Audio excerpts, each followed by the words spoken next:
Assalamualaikum warahmatullahi wabarakatuh. Kami dari mata kuliah Hukum Acara Peradilan Pajak pada hari Senin pukul 5 dengan dosen pengampu Bapak Imam Bustomi SHMH.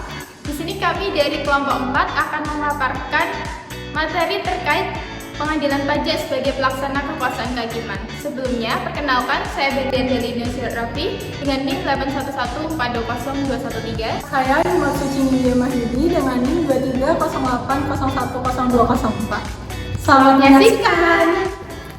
Baik, di sini saya akan menjelaskan definisi pengadilan pajak itu sendiri.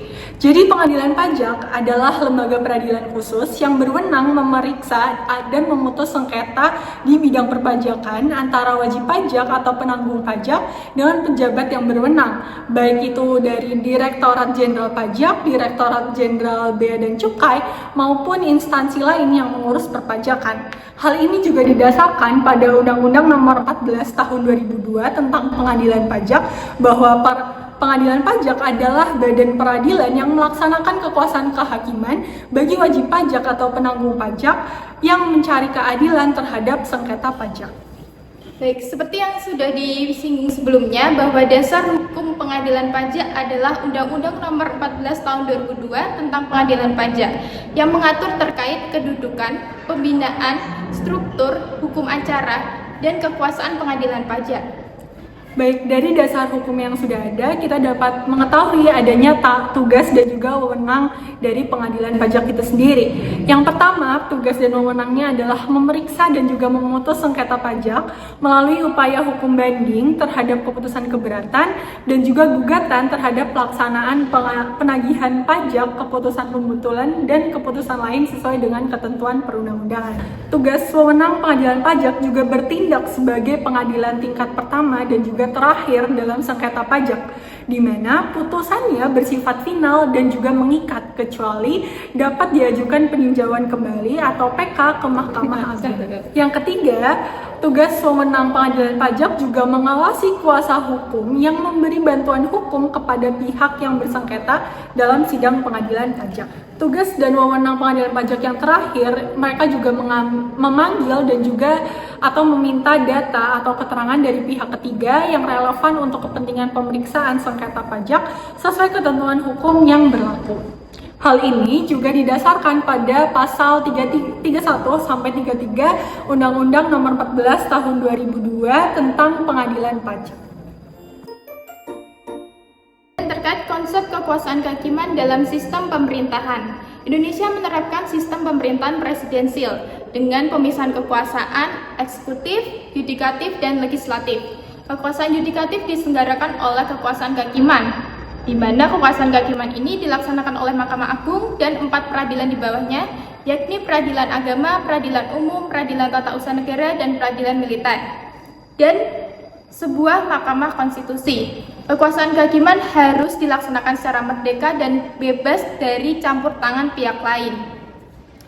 Selanjutnya, terkait dasar pelaksanaan kekuasaan kehakiman di Indonesia termuat dalam Undang-Undang Dasar tahun 1945, yakni pada pasal 24, 24A, 24B, dan 24C. Selain itu juga termuat dalam Undang-Undang Nomor 48 Tahun 2009 tentang kekuasaan kehakiman. Terkait peran pengadilan pajak sebagai pelaksana kekuasaan kehakiman, yakni untuk memeriksa, mengadili, dan memutus sengketa antara wajib pajak dengan fiskus. Selanjutnya, terdapat peran hakim dalam pengadilan pajak.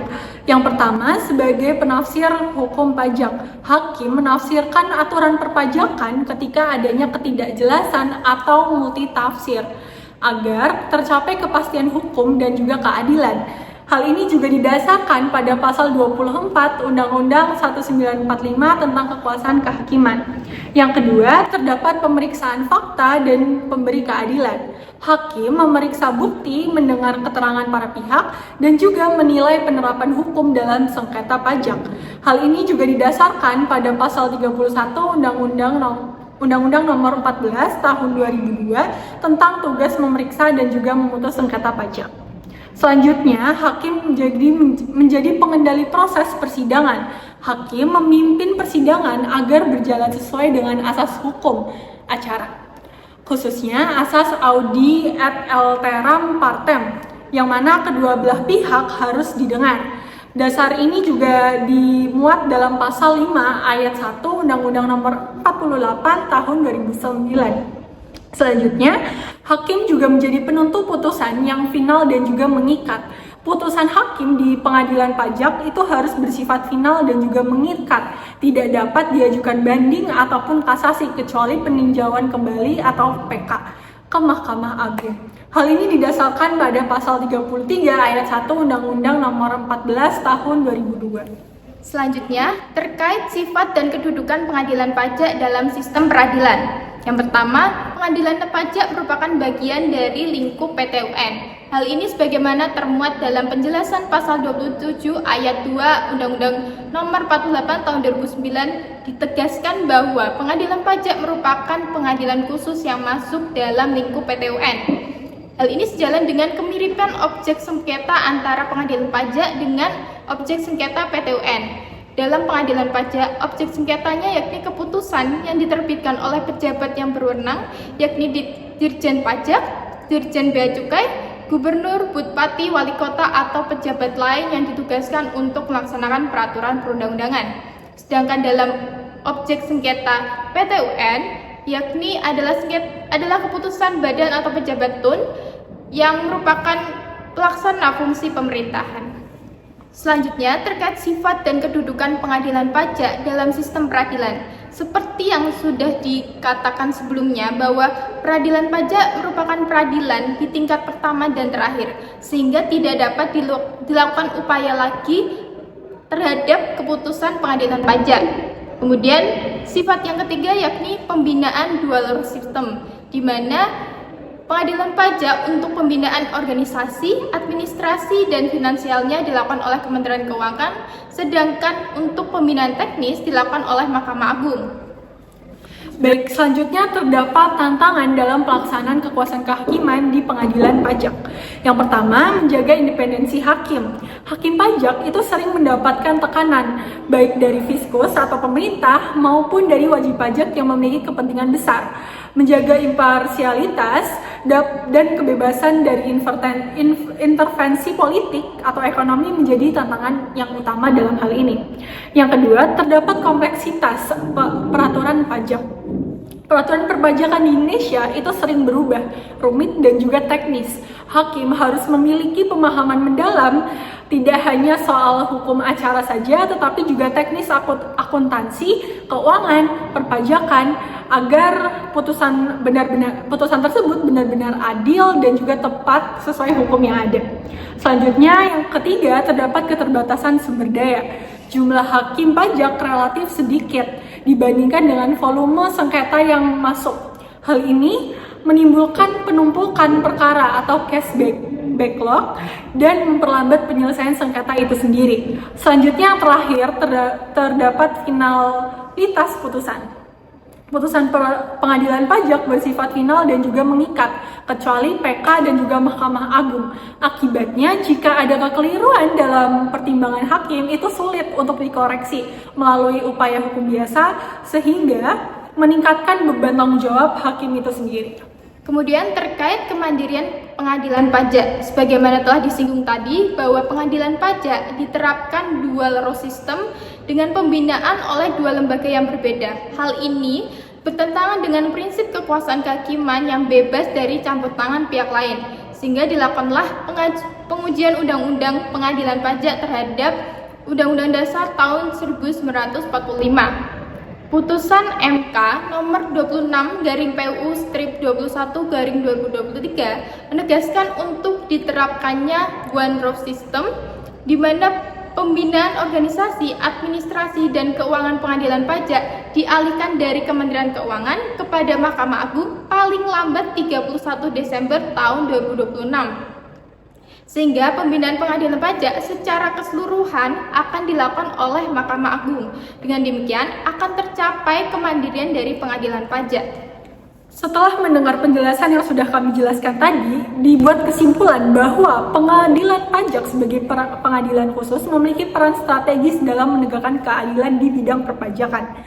Berdasarkan Undang-Undang Nomor 14 Tahun 2002, pengadilan pajak merupakan pengadilan tingkat pertama dan juga terakhir yang putusannya bersifat final dan juga mengikat. Sehingga hakim memikul tanggung jawab yang besar dalam memastikan kepastian hukum dan juga keadilan. Dalam praktiknya, pelaksanaan kekuasaan kehakiman di pengadilan pajak menghadapi berbagai tantangan, seperti menjaga independensi hakim dari intervensi, kompleksitas peraturan perpajakan yang kerap berubah, dan kompleksitas dan keterbatasan jumlah hakim dan sumber daya, serta finalitas putusan yang membatasi upaya koreksi hukum. Putusan Mahkamah Konstitusi nomor 26/PUU strip 21/2023 menegaskan perlunya penguatan kelembagaan melalui penerapan one roof system di bawah Mahkamah Agung agar kemandirian pengadilan pajak semakin terjamin. Dengan demikian, penguatan kompetensi hakim, penambahan sumber daya, serta transparansi peradilan pajak menjadi langkah penting untuk memperkokoh pengadilan pajak sebagai pelaksanaan kekuasaan kehakiman yang independen, adil, dan efektif. Kami akan memberikan rekomendasi untuk penguatan pengadilan pajak sebagai pelaksana kekuasaan kehakiman. Yang pertama, di bidang penguatan lembaga dapat dilakukan implementasi segera untuk one roof system dengan menempatkan pengadilan pajak sepenuhnya di bawah Mahkamah Agung agar independensi peradilan pajak terjamin. Yang kedua, perlunya ditingkatkan kompetensi hakim dengan melaksanakan pendidikan dan pelatihan berkelanjutan di bidang perpajakan, akuntansi, dan keuangan untuk meningkatkan profesionalisme hakim dalam menangani sengketa yang kompleks. Ketiga, perlunya penambahan sumber daya dengan menambah jumlah hakim dan tenaga pendukung guna mengurangi penumpukan perkara atau cash backlog serta mempercepat penyelesaian sengketa pajak. Terakhir, perlunya penguatan transparansi dan akuntabilitas, di mana perlu diperluas akses publik terhadap putusan, mengembangkan sistem informasi peradilan pajak yang modern, serta meningkatkan pengawasan etika hakim demi menjaga integritas dan kepercayaan masyarakat. Baik, sekian presentasi dari kami. Mohon maaf jika ada salah kata. Terima kasih telah menyaksikan video penjelasan kami. Wassalamualaikum warahmatullahi wabarakatuh.